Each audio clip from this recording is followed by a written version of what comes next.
बिस्मिल्लाहिर्रहमानिर्रहीम अस्सलाम वालेकुम एंड हेलो एवरीवन। कैसे हैं आप सब लोग? उम्मीद करती हूँ कि आप लोग बिल्कुल ठीक होंगे।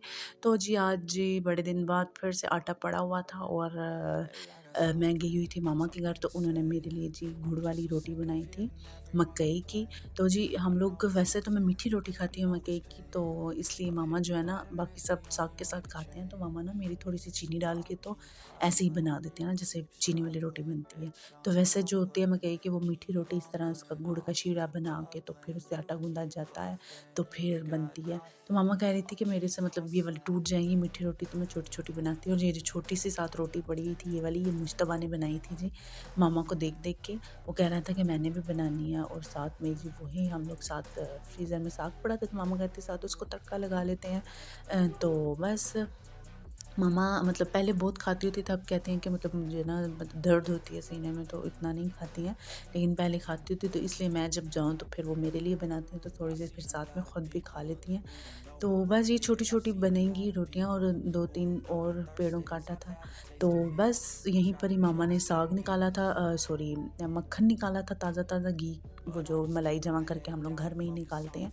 तो वहीं पर ही मैंने साग के ऊपर रख के थोड़ा-सा खा लिया था, क्योंकि रोटियाँ बन गई थी और साग को भी ज़रा टाइम था, तो उसका पानी खुश्क होना था। तो फिर वो पानी खुश्क हो गया, तो मामा ने जी साग में फिर मक्खन डाला ढेर सारा। इसके बगैर तो फिर मज़ा ही नहीं ना आता, वो भी फिर घर का ताज़ा मक्खन हो, उसकी तो फिर और ही बात है।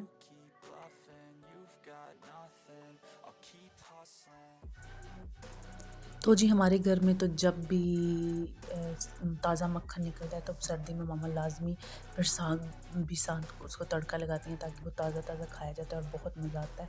तो ये जी हमारा मक्खन मामा ने अभी निकाला था और साथ में तड़का लगाया और उसमें भी डाला, और रोटी के ऊपर भी लगा के खाएँगे। वैसे मुझे मक्खन जो है ना मज़ा नहीं आता, देसी घी हो तो वो मैं रोटी के ऊपर ना मतलब वो जो कहते हैं ना चौपड़ के खाते हैं, उस तरह मैं खा लेती हूँ रोटी को। तो बस उसके बाद जी फिर हम लोग मैं घर चली गई थी, और न्यूटेला जो होती है वो मुश्तबा को ना मैं लगा के देती हूँ रोटी पर भी और ब्रेड पर भी, तो वो नहीं थी, तो मुझे बोल रहा था मुझे मुझे चॉकलेट लगा के दो। तो मैंने इज़हान की चॉकलेट डेयरी मिल्क पड़ी हुई थी, उसी को थोड़ा-सा मेल्ट किया और उसको ब्रेड पे लगा के दे दी।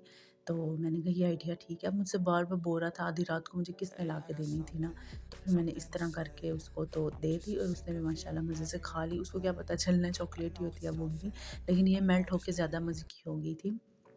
फिर जी नेक्स्ट डे था, तो मुज्तबा ने ना रात में पूरे का पूरा जो फीडर होता है ना वो सारा बेड के ऊपर गिरा दिया था दूध का।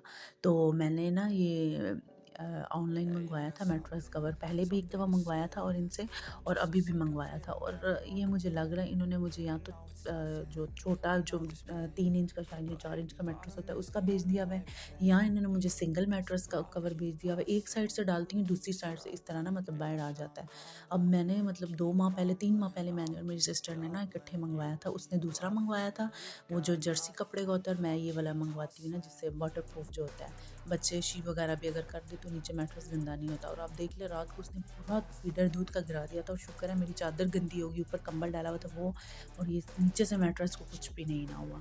तो वो मैं फिर धो रही थी, बस पता नहीं क्यों ये मैंने ऑनलाइन तो मंगवा लिया, लेकिन फ़र्स्ट टाइम तो इन्होंने अच्छा दे दिया था, अभी ये बेड पूरा ही नहीं आ रहा। खैर चलें जी, यहाँ पर ही मुझे दीजिए इजाज़त, और मुझे दुआओं में याद रखिएगा, अपना बहुत सारा ख्याल रखिएगा। अल्लाह हाफ़िज़।